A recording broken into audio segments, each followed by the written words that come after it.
Progressive presents Forced Metaphors about bundling your home and auto. In sports, 3 goals is a hat trick. And when you bundle your home and auto with Progressive, you get a hat trick of great savings and round-the-clock protection. So you might be thinking, wait, that's 2 things. A hat trick is 3. But in this metaphor, great savings counts as 2 goals, and so does round-the-clock protection. So it's like 4 goals, and that's more than 3. It's basic math. Forced Metaphors. Presented by Progressive. Bundle and protect today. Progressive Casualty Insurance Company and affiliates. Discount not available in all states or situations.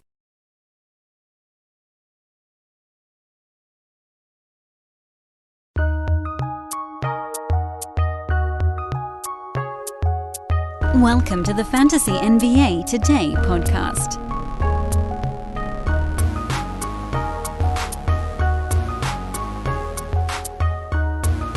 Hey, good Monday, everybody. Welcome back. Welcome back. It's Fantasy Finals week for the plurality of you, and I know that's not everybody. Got to start every one of these discussions with the same little disclaimer. I know, some of you are done. Actually, those of you that are done are probably not listening anymore. Maybe you are. I hope you are. Said it before, we go all off season long here.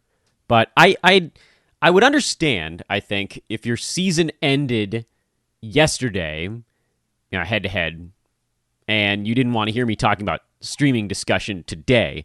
So what I would say to those of you, maybe if you happen to be listening and just like out of habit, is tune back in as soon as the offseason starts, because that's when we start going through all of our lessons learned. How do we get ourselves ready to dominate again next year?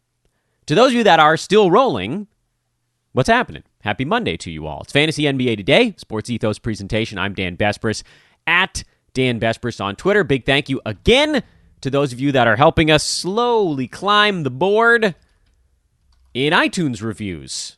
Every day, we just creep a little bit closer to our goal. We're at 785 now, which was, I think, at the end, that was where I really wanted to get to. I don't know. We'll see how that shakes out. Again, if any of you guys have a moment, you can go grab somebody's phone, throw a review on there for 5 stars. I'd really, really appreciate it. It means the absolute world to me, and it does. Every single one of them is important to me. So thank you to those that have continued to do it. I want to see if we can get to 800.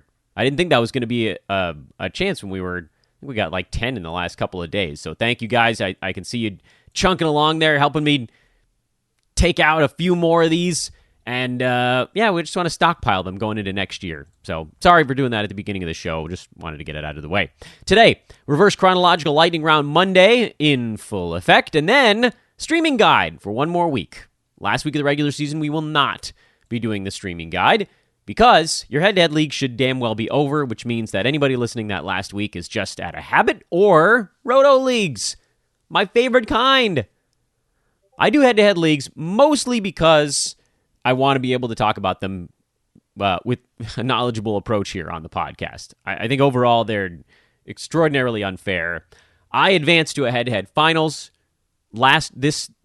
yesterday in a league I really kind of had no business going to the finals. I had like a 5 or 6 game disadvantage going into last week. I did everything I could to try to cover that with streaming, and then really it came down to the fact that my opponent lost like 2 of his key players for most of the week. And I didn't. I lost like 1 guy for half a week. That's what it is in the head-to-head playoffs. But that's why we stream. That's why we long stream. We try to load up on games to cover for things like that. It helps minimize, which, again, I don't want you guys to stretch that word to a definition I don't mean it to be. It just shrinks from whatever percentage you think these head-to-head weeks are luck in the playoffs, which it's a pretty big number when it comes down to injuries like this. It just shrinks that number a little bit. That's why we do these streaming guides so heavily. You overwhelm your competition with games played. I promise it feels silly in the moment because every once in a while you're going to get, the Kevon Looney 4 board, 6 rebound or whatever the hell last Tuesday was. But then over the course of 7 days, it works. It works. Like it's this rare time of the season where you are only looking at totals. Today, by the way, is the last day for the Warriors of their 5-game and 7-night stretch. I think the Knicks had one going. And what if you had streamed Obi Toppin? Yeah, Randle came back, but over 5 games, you roll them all together, you include today, it'll probably end up being a pretty good stream. Kevon Looney played 12 minutes in the first game of this 5 games in 7 night stretch. He had 5 points and 4 rebounds. And at that moment, I'm sure we all were looking at it like, oh, man.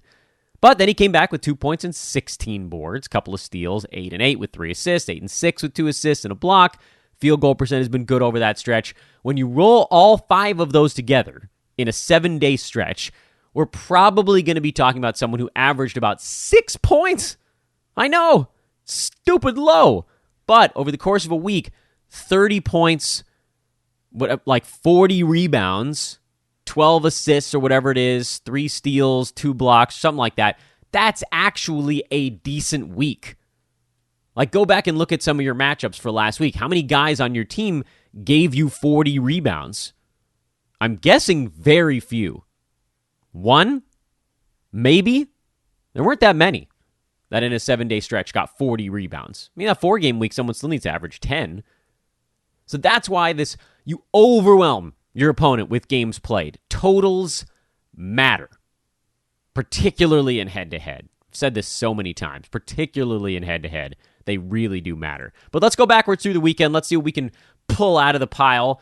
More so on the Roto side, because the streaming stuff is going to limit our choices a little bit this week. Thank you to Overload Week again. Wednesday and Sunday, big-time overload days this week. But Knicks beat the Pistons 104-102. Julius Randle was back, played 31 minutes. I'm a little surprised. I think they'll probably dial his minutes down a tad down the stretch here, but I don't think it's going to be enough for Obi Toppin to stick. He needs Randle to actually be out for that to matter. Evan Fournier showing signs of cooling off again, so that's not a must-stream situation. Quickly, Burks, Mitchell Robinson, Julius Randle, all useful in 9-cat. RJ Barrett has been close at times in 9-cat, but those percentages really do drag him down. Very good points league guys. So no massive changes there on the Knicks side, other than Randle coming back. For the Pistons, over the weekend, Jeremy Grant strained a calf, and they diagnosed it really quickly, which in my mind was like, oh, they might not even really know if this is a strained calf, but they're just going to call it one. And because of that, I don't know if we see Jeremy Grant again this season. Strained calf. Remember with Rudy Gobert, he's like, oh, yeah, I'll be fine. I'll be good by the end of the week. And then he was out for like 2.5 weeks. Even the lowest grade calf thing takes 2+ weeks. Think about how much these guys use that particular area of their body. So I think Grant is probably done for the year. Feel fairly confident in saying you can drop him in a head-to-head league. And Roto, I mean, you can sit on him whenever, unless you really need the games played, and some of us do. Even if he comes back, I think we're probably talking, 2 games, maybe? And with all the other bodies that are intermittently rested on the Pistons, Marvin Bagley is going to be a stud these last 2 weeks. I know the Pistons, at a glance, their schedule doesn't look that great this week, but they actually go on the low-volume days. 3 of them, I guess. 3 of their 4 games are on non-overload days.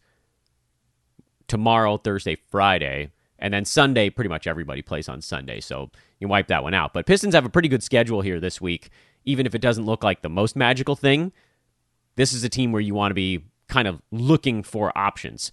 And another thing, please stop playing Corey Joseph more than 20 minutes a ball game. I know that there's like a stabilizing element there, but just let Killian Hayes do stuff at this point.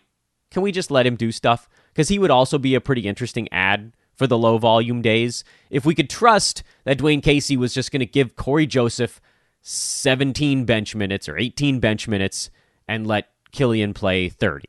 We can't really trust it. It still might be worth it, and I'll get to why during our streaming segment. Phoenix beat Philadelphia 114-104, which very briefly made me quite happy because the Celtics are now the 1 seed in the East. They're tied with the Heat, but they've been surging and are now a half game up on the 76ers in the battle for the Atlantic Division, although they've played one more game than the Sixers, and I was so excited. And then Robert Williams probably tore a meniscus, so that era of good feelings didn't live very long. But Chris Paul is back. Phoenix continues to just dominate the crap out of everybody. They are 9 games in front of the Grizzlies for the best record in the NBA. They have 7 games to go. I mean, they could legitimately get to 67 or 68 wins this year, which is just wild, considering it felt like they kind of proved what they needed to prove during the regular season last year. But they just keep thumping people. Chris Paul being back makes a big difference in terms of, playing these better teams, but that's a good-ass basketball team. Jay Crowder, still useful until Cam Johnson comes back. I think that's kind of what we were able to pull away from this. I was wondering if Chris Paul's return would put a hole in Crowder's value, and he probably will take fewer shots now. Mikal Bridges will take fewer shots as well. But Crowder's able to do enough other stuff, I think. Until we see Cam Johnson, he comes back, he'll take a few of those shots away, and you'll see everybody in that starting lineup do a tiny bit less. Philly's got a good schedule this week. We'll loop back around to some of those guys as well. Friends, life can be a bit exhausting sometimes. You got work, 30, 40, 50, 60 hours a week. You've got responsibilities. Got to get your car fixed. Got to take care of the dog. You got kids. Heck, maybe even sometimes you might take a moment for your own hobby. Maybe you play a little golf. Maybe you like going to the gym. Maybe you play tennis. I don't know. Maybe you just play video games and watch TV. But the energy to do all of those, all of that ridiculous laundry list can be a bit much sometimes. That's why I take M-Drive Start. M-Drive Start is a premium protein powder packed with 7 clinically tested ingredients that support energy, strength, and drive, and 6 premium protein sources for optimal recovery and digestion. That last one, very important for some. Every year it becomes more obvious that we're getting older. I'm very rickety when I go to bed at night and when I wake up in the morning. But that doesn't necessarily mean we need to slow down.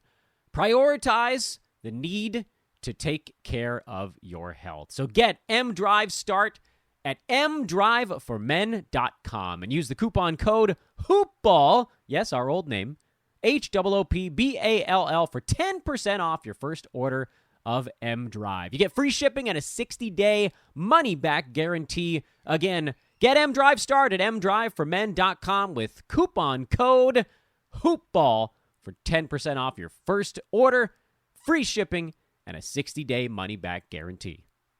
If you look for it, every day has a cause for celebration. Celebrate a friend, got a promotion, had a baby, got married, life, who cares? Celebrate yourself for keeping the couch warm.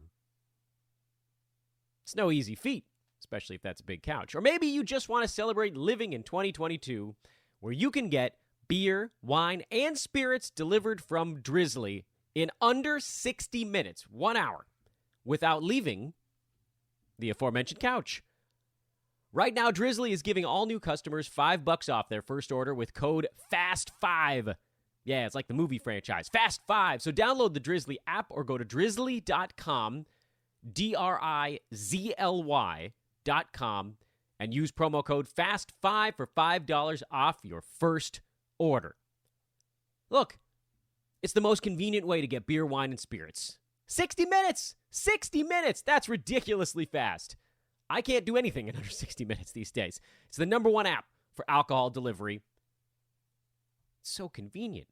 You can shop across different stores. You can choose from a huge selection and get the prices you want, get the best deals, and turn your casual night at home into a much more relaxing casual night at home.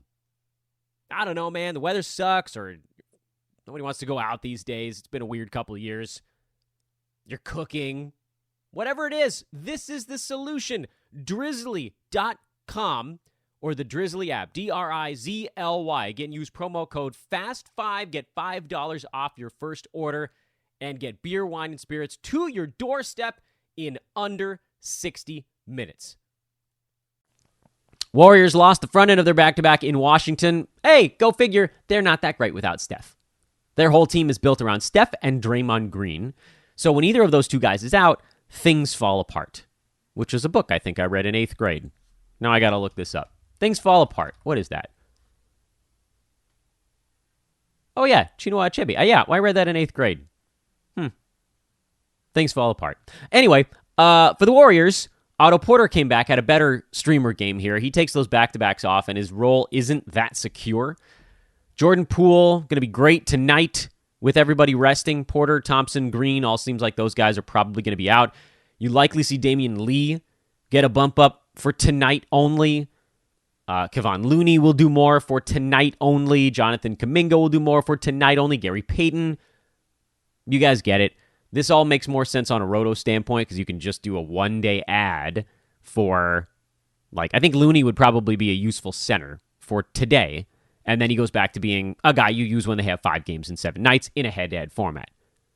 Same story with Kuminga. He probably plays 26, 27 minutes, but then you don't want him after that. Damian Lee, same thing. Gary Payton, probably the same thing. Short burst. KCP, perfecto in this one. 8 of 8 from the field, 3 of 3 at the free throw line. That's pretty cool. I've been kind of pushing him here as the fairly reliable option on the Wizards. Corey Kispert exploded, had 25 points. He's played okay lately, actually. Wizards do have a 4-game week. Unfortunately, they start with a low-volume game tomorrow, and then they bounce right back onto the overload days, so a little bit less enticing than it might otherwise have been. Same story for Denny Avdija, who's been playing better lately. These guys are all falling on the wrong days. As far as Roto goes, I don't think I pick up Kispert. He pretty much only shoots 3-pointers. That's kind of his whole fantasy game right now. KCP, yes. Kristaps, yes, obviously. Denny, meh. No, I don't really trust it for Roto. Rui, no, for Roto. Sato, maybe, actually, on the Roto side. Assists, steals, decent percentages typically. That's kind of hard to find. He'll float around that top 100 range in starters minutes, and that's generally startable in Roto formats. We talked about Boston just briefly a minute ago. They thumped the Wolves. They've just been creaming teams lately. Offense, defense, whatever. They've just been smashing opponents. And now Robert Williams goes down. Al Horford is already out with personal stuff. From a fantasy standpoint, Boston is every other day this week, so they've got the 2 overload days on Wednesday and Sunday, which makes it a little bit hard for me to say go pick up a replacement Celtic since they might not make your lineup on Wednesday and Sunday. But with no Horford and no Williams, we know Robert Williams is out at least until the start of the playoffs, probably longer. Horford, my guess, pops up later this week. Until then, Daniel Theis probably starts at center. I don't see many other options there unless they went super small and Grant Williams started at center, but that feels crazy little even by Celtic standards. My guess is that you probably see you see Theis start at center. Grant Williams, who started at power forward with Horford out, he continues to do so, and he'll be asked to do more. Grant Williams will do a little bit more than this one. He's a very efficient fantasy player. I like him, actually, as a roto pickup. The Celtics' backcourt seems to be mostly healthy, although now we're hearing that Jason Tatum is questionable. He's got some knee soreness, and they've got to go the back-to-back in Toronto. So he might miss this one, which would suck because finally the Celtics have a 4-game week. Their playoff schedule had been bad. 3-3-3-3 the last 4 weeks in a row. They finally have a 4-gamer, and Jason might miss one. I mean, don't do this to me, guys. Head-to-head, again, no real pickups here. Roto, I think you could look at Grant Williams. I don't think I'd go Daniel Theis. I think they end up going small, especially against Toronto. That's not a team that's beating you up inside. LeBron turned an ankle in the Lakers' fugly effort in New Orleans. They led that game by 23 at one point and blew it. They blew it. Jose Alvarado got himself a contract. That's pretty cool. He's been playing well lately, but the Pelicans have a terrible schedule this week, so don't even think about streaming anybody on the head-to-head side. And with Brandon Ingram coming back, his minutes will ramp up. That's going to, and Larry Nance, by the way, you sat this one out. He's going to play when they don't have back-to-backs. Jackson Hayes is cooked. Herb Jones, he'll have these explosion-type games with the steals mostly, but I don't think I trust him on a game-to-game so much. I mean, again, if you're hunting steals in Roto, he makes some sense. Otherwise, I probably discount that, wouldn't you think? I think I probably do. Yeah, everything else on that New Orleans side is, I think, fairly straightforward. For the Lakers, if LeBron does have to miss a few ball games, Lakers are in jeopardy of falling out of the play-in tournament now. They're only a game up on San Antonio. They really might miss the play-in, especially if LeBron has to sit. If he sits, Malik Monk, who has actually been decent even when LeBron's playing, a little bit less trustworthy coming off the bench, he goes crazy big if they play a team with a decent-sized center, which they won't, they have the Mavs coming up next, they're going to get smashed in that ball game, then you might see a Dwight Howard thing. Melo goes back to being startable when LeBron is out. He's been on the wrong side of fringy lately anyway. So keep an eye on Monk and Melo. And I think if you're in Roto, just make sure Malik Monk isn't floating around on a wire. Because when LeBron misses games, he takes a ton of shots. And that's great. Because he's actually been pretty good this year. So take a look for those two guys on the Lakers side. Monk and Melo in particular.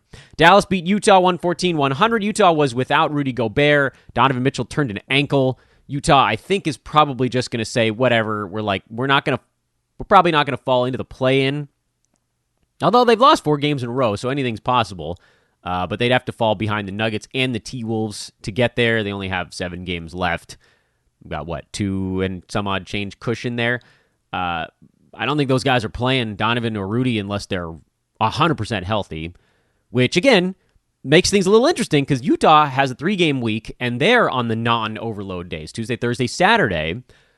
If we get enough warning that, I don't know, Gobert's going to miss another couple games or Donovan Mitchell's going to miss any time, there are some fringy streamers like an Eric Paschall who started at center with no Whiteside around. Juancho Hernan-Gomez has been starting at power forward with Bojan Bogdanovic out.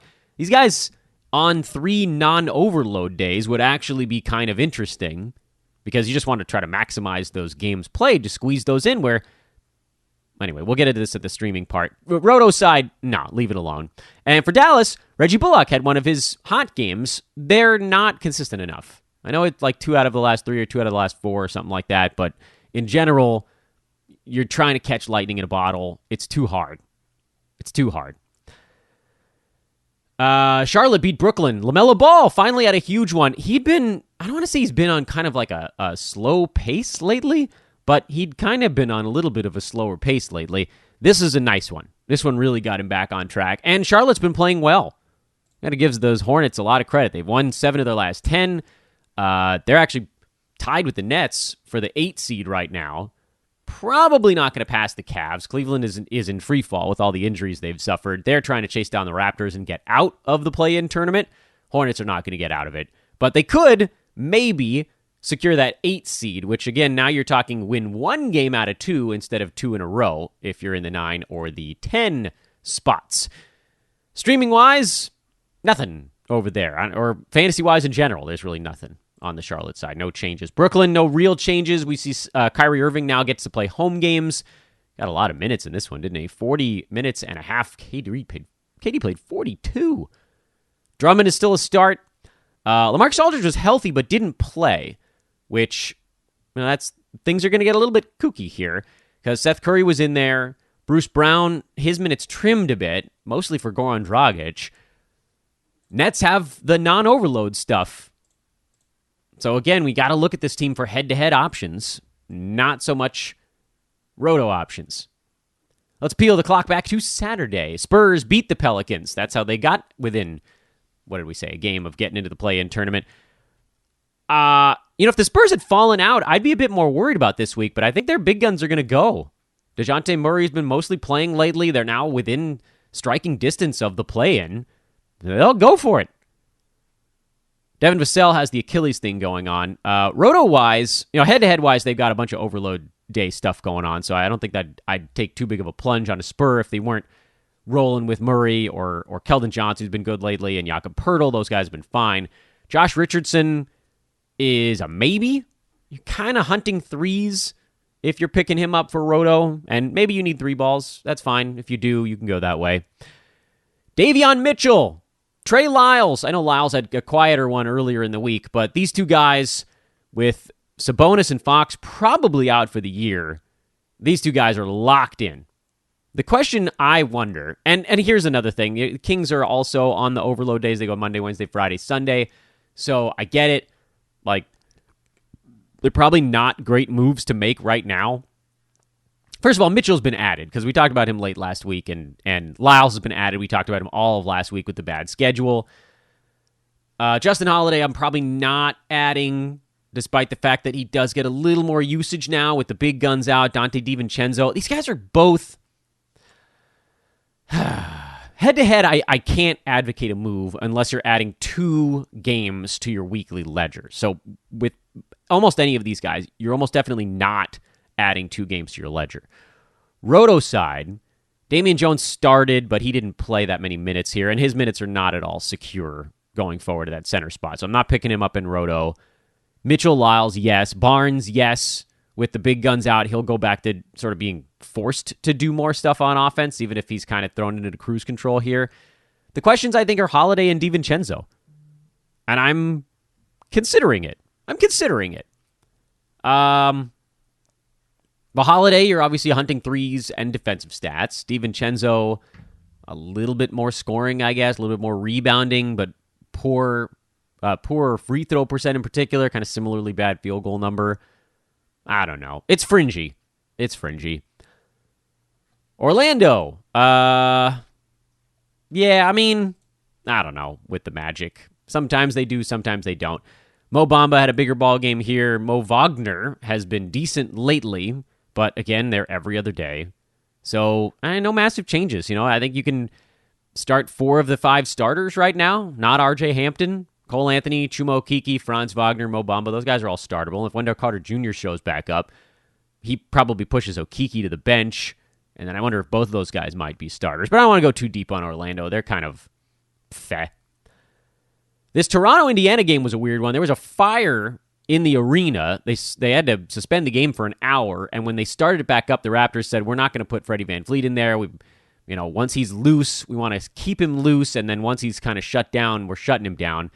Hopefully that means he's fine. Hopefully it was precautionary. They had a pretty easy week last week with 3 games spread out wide. This week they got 4 with a game off in between each of them, which begs the question, do we see Gary Trent Jr.? If we don't, Chris Boucher, keep it rolling. If we do, probably don't. Indiana is also a big question mark. They've got a different set of big men available for every game they played lately. Jalen Smith was in. Goga and Jackson were out. Miles Turner, by the way, has been shut down for the year, as we all kind of figured he would be. Because of Isaiah Jackson and Goga Batadze being out, we're getting more O'Shea Brissett and Justin Anderson. Problem is, I don't much care for Justin Anderson's fantasy game. I don't really care for O'Shea Brissett's fantasy game because of his percentages. And I know he had a big game here and a lot of stuff, but did go 2 for 5 at the foul line. And that's what he does. Not a good free throw shooter. Not a good field goal percent guy who will, everybody has a good shooting game every once in a while. But if you're in a league where you're trying to win either percentage, I don't see how you go that direction. And with Justin Anderson, if either of the other 2 big men show up, Goga or Jackson, he's the guy who gets pushed down the totem pole. So I'm probably leaving Indiana alone. On the Roto side, I guess you could pick up Anderson and hope everybody's still out for the next ball game, but wouldn't bend over backwards for it. I don't know what the hell is going on with the Miami Heat. They're in free fall right now, but I'm not picking anybody up or dropping anyone on that team, so we'll just gloss right over it. Memphis just keeps pounding teams, even without Ja. JJJ is questionable with right thigh soreness. If he has to miss the ball game, you'd probably see a heavy dose of slow-mo. Zaire Williams might start, but you'll see more Kyle Anderson if JJJ sits this one out. We don't know what Brandon Clark's status is yet at the time of recording this podcast. If he's back, that would obviously help him a great deal as well. In the meantime, what we do know is that Ja is still beat up, and so DeAnthony Melton and Tyus Jones are very good streams. More so on the Roto side, though. Memphis just a 3-game week, and one of their 3 days is an overload. So this, again, is a team where if you had someone on them already, you can just ride them through Friday. But if you don't, I don't know how you pivot to them with kind of a poor schedule. Bucks are getting healthy. They weren't very good in this ball game. They're getting healthy. Drew Holiday sat this one out, but that's why I said they're getting healthy. Shooting guard right now is Grayson Allen. Pat Connaughton, mid-20s minutes off the bench. Bobby Portis, he's being dialed back here with Brook Lopez ramping up. I think you hold Portis. Lopez is obviously a hold. He's been getting better. Giannis, Middleton, Drew. The real question for Milwaukee, because they do have a relatively good schedule this week with 3 of their 4 games on non-overload days, is do you take a shot with a Grayson Allen or a Pat Connaughton, really. I'm inclined to say yes, but you got to be hunting particular stats. So mostly threes.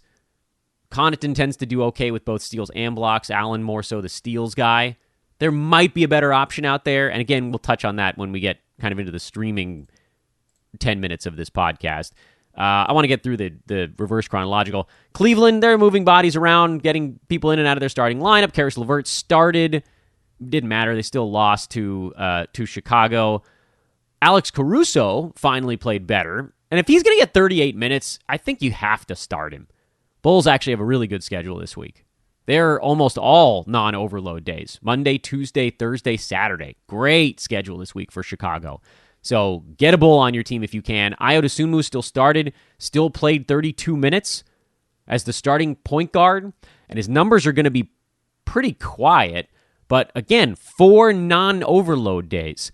If you have someone even with a 4-game week, but 2 of those are on overloads, Wednesday and Sunday, and they might not make your overload roster, you could flip them for a Bull today and turn it from a 2-game week into a 4-game week. This is the kind of stuff I'm talking about. Add 2 games to your ledger. Now, if you're in a situation where you have someone on your team who has 3 games and 2 of them are on overload days, and there are a handful of teams that do Wednesday and Sunday with only 1 other game in there, Pelicans, Wolves, Suns, the list goes on and on.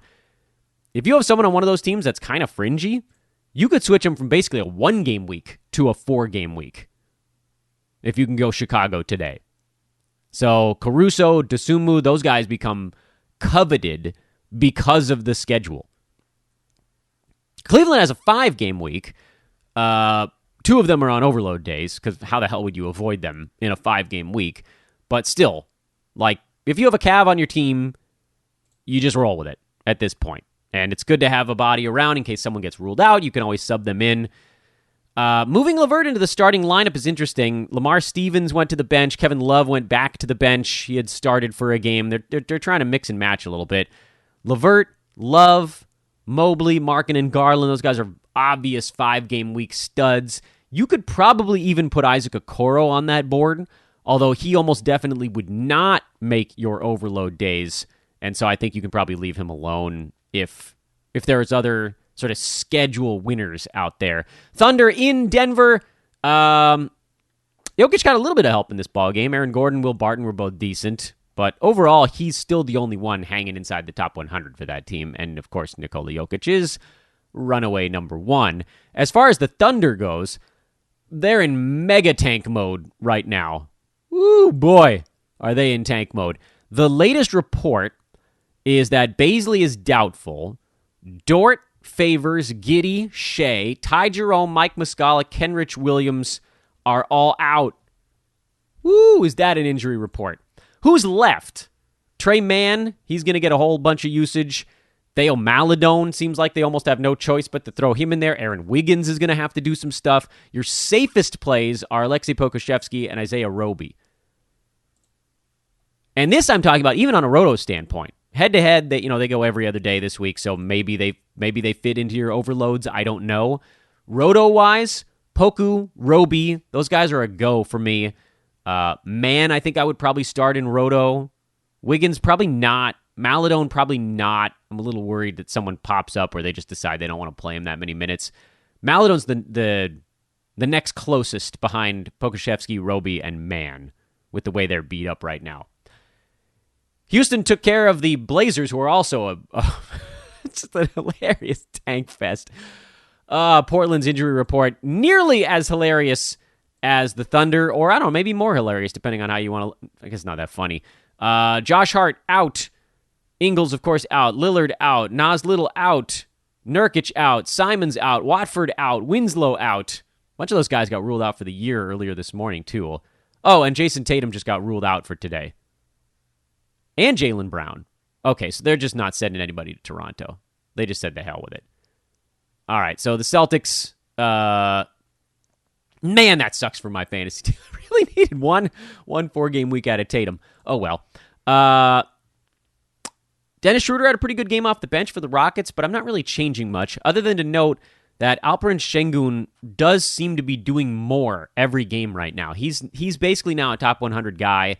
They're giving him he and Christian Wood are basically in a timeshare at center for the moment. And it's close. I mean, Wood's like 26 to 22, something like that. But they're trying to scale Wood back a little bit. They're trying to scale Şengün up just to kind of give people opportunity. And to me, I think that's enough to where you could probably use him in most formats. But again, like every other day, if you don't have him already, I don't know how you make that move. And then with Portland, Drew Eubanks is a go. Chris Dunn is probably a go. It wasn't as good in this ball game, but again, everybody's out. Trendon Watford out now. Greg Brown is questionable. I don't even know. Brandon Williams, we've seen some of the percentages issues there, but I have no idea how he takes less than about 15 shots in their next few ball games with everybody on the shelf. But again, every other day. So anyway, who didn't go over the weekend? That's the question. Who did we miss? The Hawks. Atlanta didn't go over the weekend, and Gallo is dealing with an elbow thing, so he's probably out. John Collins is still out. Bogdan Bogdanovic is questionable. Based on what we're seeing there, Trae Young, first of all, is going to have to take about 45 shots a game. Kevin Huerter and DeAndre Hunter are both starts with all of these guys out. And if Bogdanovic and Gallo are out, then it becomes a way easier call. If Bogdanovic and Gallo are in, I might scale back my Hunter and my Huerter calls, because they're not going to score 121 against everybody. But, I mean, if those two guys are out, then absolutely. You go. The problem with the Atlanta Wings is that there are generally 5 of them, and if 3 of the 5 are out, then you're really cooking with something. Who else played over the weekend? Who else didn't play over the weekend, I should say? It might have just been Atlanta. Clippers didn't go over the weekend. Isaiah Hartenstein's been really good lately. Clippers have a great schedule this week, too. So do the Lakers, come to think of it. We were talking about some of the Lakers. Actually, you know what? Let's just pivot into stream stuff now. Because I keep wanting to talk about it in the context of who some of these ads are. And for the Clippers, like from a roto standpoint, generally Reggie Jackson has been good enough lately. He wasn't in this one. Generally, Ivica Zubac had been good enough. And he's actually kind of borderline in this ball game. Clippers lost big, so that turned the numbers around a little bit. Rob Covington has been, and he was, in this ball game. And it's kind of been those 3 guys. Isaiah Hartenstein is creeping up on it. He's been really good lately. So I think you can probably throw him in the mix as a roto play. Good score, good field goal percent, rebounds, assists, steals, and blocks. That's pretty cool to get out of a center. And you just hope he doesn't take that many free throws, because he ain't too good at the foul line. But he's been solid lately. And then with a good schedule, there you go. So let's talk about schedule a little bit. And again, we're basically promo free at this time of the year, because sponsors are like, oh, it's almost April? Yeah, we're going to take a little break. We still love them, and we'll see them in a couple months. That's why I get to just keep yelling at you guys to follow me on Twitter and leave a 5-star review, because I got nothing else to tell you. So please do follow me on Twitter, at Dan Vespers. Leave a 5-star review on iTunes. Wonder if we can get to 800. I doubt it somehow, but I don't know. Prove me wrong. Prove me wrong. Did you prove me wrong? It doesn't matter. Streaming guide. So here's the thing. Over the most of these playoffs, we've done our streaming guide as kind of a 2-day per show thing. But I want to just, first of all, don't use a move today for... No, Dan. Dial that back. You can use moves at the beginning of this week. And we talked about that on our Friday show. And the reason you can use moves at the beginning of this week is because everybody plays on Sunday. So you're probably not going to be making a move on the last day of the week. And I would venture to guess that you're probably not going to make a move on Saturday either, because every single team in the NBA, with the exception of Memphis, plays either Saturday or Sunday or both. So the only way I could see you guys making a move in a head-to-head league this week on a Saturday or Sunday is if you have a Grizzly on your team that, and I'm assuming your leagues end on Sunday, head-to-head leagues should be over by this Sunday, if not last week. But, we're going to play it out like this is the finals week. That would be the one reason to save one move. But here's the thing. Even with Memphis, sure, you could switch from a Grizzly to a Warrior or a Heat or some team that goes back-to-back for Saturday, Sunday, but that player you pick up probably isn't going to make your Sunday overload roster anyway. So you probably should have abandoned ship on your Memphis Grizzly earlier in the week, basically tomorrow. Because then you pull out the Wednesday overload game, and you could still turn Tuesday through the end of the week into basically a 3-game, or you can add 2. We'll talk about it in Delta. So you could probably make it a +2 move instead of a +1. The question, of course, comes back to one of those math problems we did in the past. Okay, maybe your Memphis player is someone you really like. Maybe it's Tyus Jones filling in for Ja. 3 games of Tyus Jones might get you, 45 points and 23 assists in 3 games, and then you make a move at the end of the week, you pick up somebody, and they add one more kind of low, whatever it is, a streamer level game. As opposed to you play your Memphis player today, you make your move tomorrow, and then you go non-overload days, Tuesday, Thursday, Saturday, or whatever, so you're going to get 3 games out of a streamer as opposed to 1 or 2 out of the Memphis player. So the question you have to ask yourself is the Grizzly on your team someone that's going to make your overload roster on Wednesday? And if so, are they an obvious make, or are they just barely in? Like, is Tyus Jones, DeAnthony Melton, these types of guys, are they like your 7th best guy on Wednesday, or are they your 9th or 10th best guy? And what do you lose by subbing someone, but your 11th best player in on Wednesday? So that's that. I gain 2 games, but then do I lose the difference between who I sub in on Wednesday? So you're gaining 1.4 games, or whatever we came up with when we talked about it 2 weeks ago. That was another big overload week.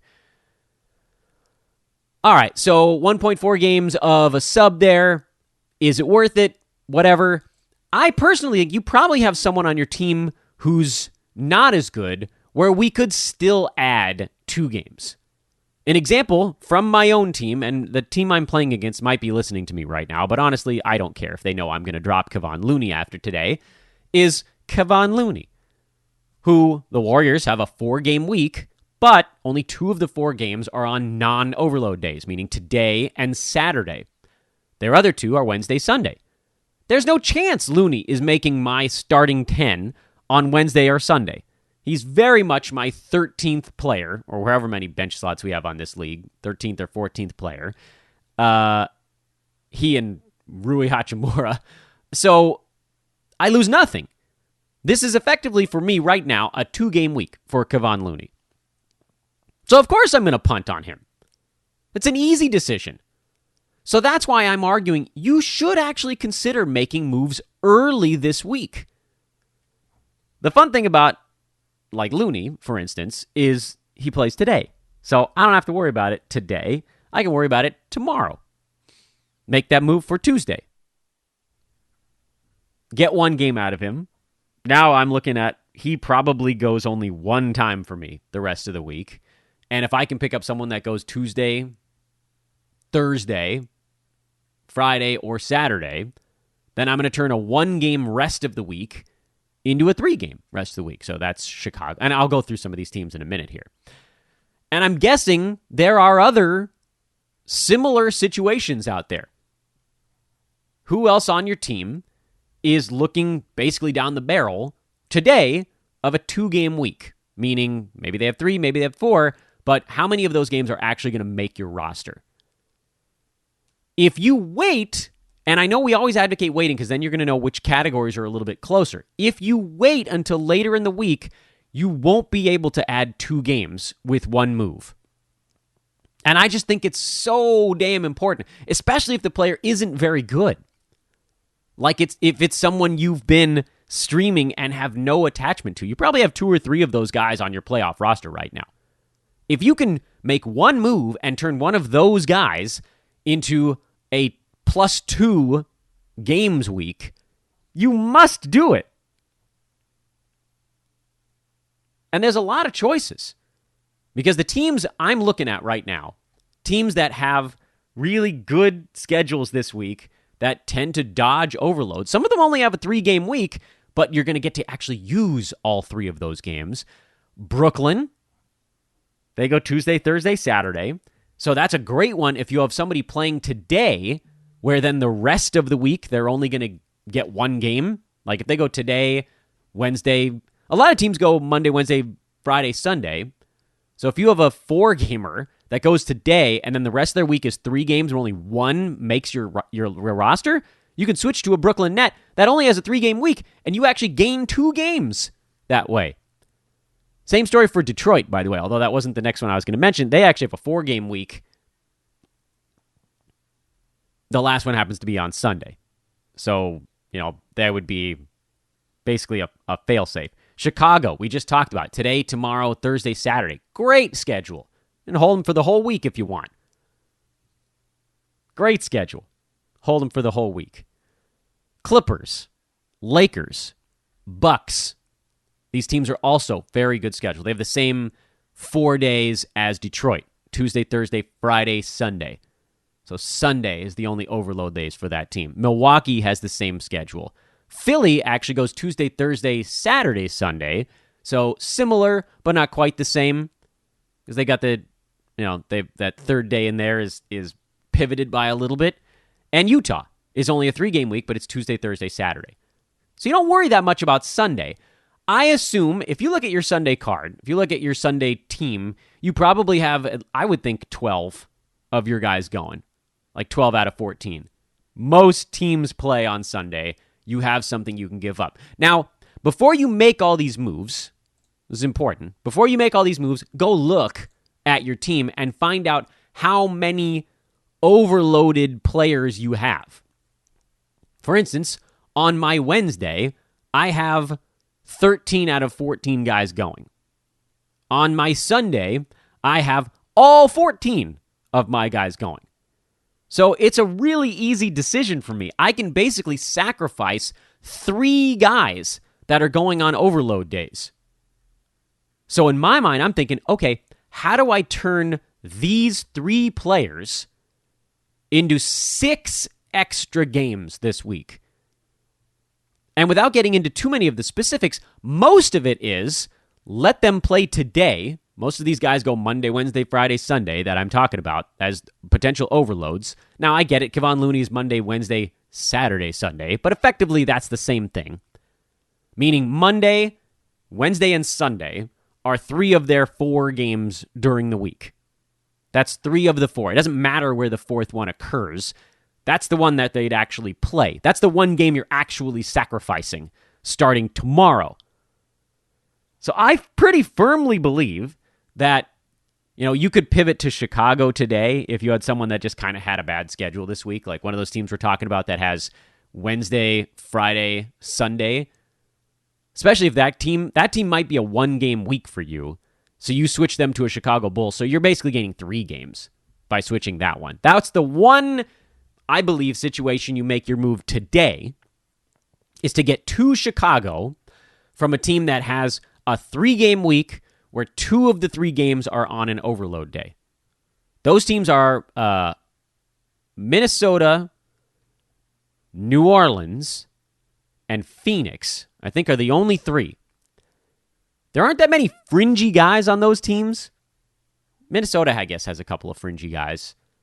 New Orleans, yeah, I mean, because we were streaming them Saturday, Sunday at the end of last week. Remember, they had 3 and 4 days. So, if you're sitting on Herb Jones or Jose Alvarado or Jackson Hayes or Devontae Graham, I would argue those are guys where you should abandon ship today and go to a Chicago Bull because you're basically going to get an extra 3 games this week. And if the player is a tiny bit worse on Chicago, which they might not be, like if you switched from Jose Alvarado to Alex Caruso, that's kind of a wash. That would be a way to get yourself 3 extra games today. But again, that's really localized to Pelicans, Wolves, and Suns fringe players. Pat Beverly would be a fringe player because he's always hurt. Any power forward on Minnesota will be a fringe player. But you're not dropping Cap. You're not dropping Anthony Edwards. You're not dropping D'Lo. For Phoenix, you're not dropping Ayton or Booker or Paul or Bridges. Those guys make your overload roster. There's too much of a drop-off there between a top 50 guy and a top 130 guy. You're making a move. It feels like you're gaining 2 games, but you're really just gaining like 0.8 probably because the game you're sacrificing is so valuable for whoever you're dumping in behind them. So it really does have to be a fringy guy. Jay Crowder probably classifies as fringy in this regard because his replacement isn't that big of a drop-off. So if you can gain 2 or 3 games there, then you're gaining quite a bit. So look to see if you have any Wolves, Pelicans, or Suns on your team. And if you do, get to a Chicago Bull today. If those teams are not a feature part of your club, meaning if your streamers weren't really from them, and I'm guessing we might all have at least one Pelican because of how good their schedule was to end last week. So take that guy and go to a Chicago Bull. Otherwise, look for the players on your team that are closest to your worst players, meaning the ones that, and I think the easiest way to look at it is to look at your Wednesday or your Sunday team calendar and set it. Actually set it. Set your Wednesday and your Sunday and see who the 1, 2, 3, or 4 guys are that aren't in your starting 10. And then drop them tomorrow. Drop them on Tuesday because they're probably playing today. Remember? Almost everybody that we just didn't, like, other than Minnesota, New Orleans, and Phoenix, who we just talked about, almost everybody that goes Wednesday, Friday, and Sunday has a Monday game or a Tuesday game. That's a different bird. There's a couple teams that go Tuesday, Wednesday, Friday, Sunday, but they're kind of their own little beast. Those are ones where you probably make your move on Thursday. But a lot of teams are going Monday, Wednesday, Friday, Sunday. So look for those players that did not make your Wednesday or Sunday lineups as you set them and drop them tomorrow for someone who does go Tuesday, Thursday, Saturday, whatever. Because at that point, you're basically you get the game out of that guy today, that streamer, they go Monday night, and then the rest of their week is effectively a 1-game week because they weren't going to be in your overloads. If you can turn that 1 gamer over 6 days into someone that 3 games of theirs will count, that's a worthwhile move. So make your moves early in the week if you can add 2 or 3 games to your ledger. Overwhelm the competition. I know sometimes you go back and you're like, I made this move. I got 3 games out of this guy, and they weren't very good. I think that happened to me 2 weeks ago with Markelle Fultz. He actually played because they didn't have any back-to-backs, and he was just bad. But at the same time, the guy I dropped wasn't going to play. He wasn't going to play for me. Someone mentioned that to me on Twitter. They're like, I really think I should go for quality next time because I had 5 more games than my opponent and I still lost. No. I legitimately think that team would have probably lost by more if they tried to find just the one really good streamer floating out there as opposed to the one who has 3 games. 3 games are going to beat 1 almost every time. Not every time. 3 bad games out of Markelle Fultz 2 weeks ago might have lost to 1 good game on a different day of the week. But that's pretty rare. Most of these streamers, like 2 weeks ago, there weren't very many choices, like Orlando and Detroit. So you really had to go dumpster diving. This week, you've got options. I think I just mentioned a few of them. I'll go through them again. Brooklyn, Chicago, the Clippers, the Lakers, the Bucks, the Sixers, and the Jazz. That's a pretty good handful of teams to pick from that have better schedules this week. And then as you look ahead, if you have one of those weird teams that goes Tuesday, Wednesday, I think there's 1 or 2 of them, Dallas, Washington, maybe, and like if they're not going to make your overload, you could make a move for those teams probably on Thursday because you'll get the Tuesday game out of them. That's good. That's effectively like getting the Monday game out of one of these teams. And then on Thursday, you look ahead and you're like, okay, well, they're only going to get in my lineup on Friday. If I pick up someone that goes Thursday, Saturday, I add one game. It's not quite as enticing. So look at all of the pieces, see what makes sense. Those two teams are a little bit tougher to deal with because they've got the Tuesday game. So you could move off of them today, maybe to a Chicago Bull. Maybe you turn a 2-game week into a 4-game week. That would be kind of your one play there. Otherwise, you're a little bit up a creek. It becomes very hard to add more than one game with that type of player. All right, this one went longer than I thought, but there was a lot of streaming stuff to talk about. Good luck. Let's start the week on the right foot. I'm Dan Baspers. This is Fantasy NBA Today, a Sports Ethos presentation. We'll do it again tomorrow. Let's get us through this thing. So long, everybody.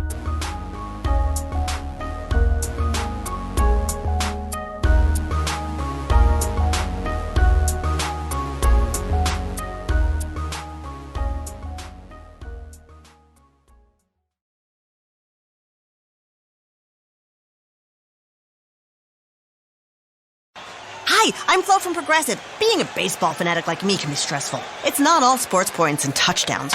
So Progressive is going to help you take your mind off your team for a moment. Instead of thinking about how they missed that goal point score, think about the Name Your Price tool from Progressive, letting you choose coverage options based on your budget, unlike your team that missed the end zone net area.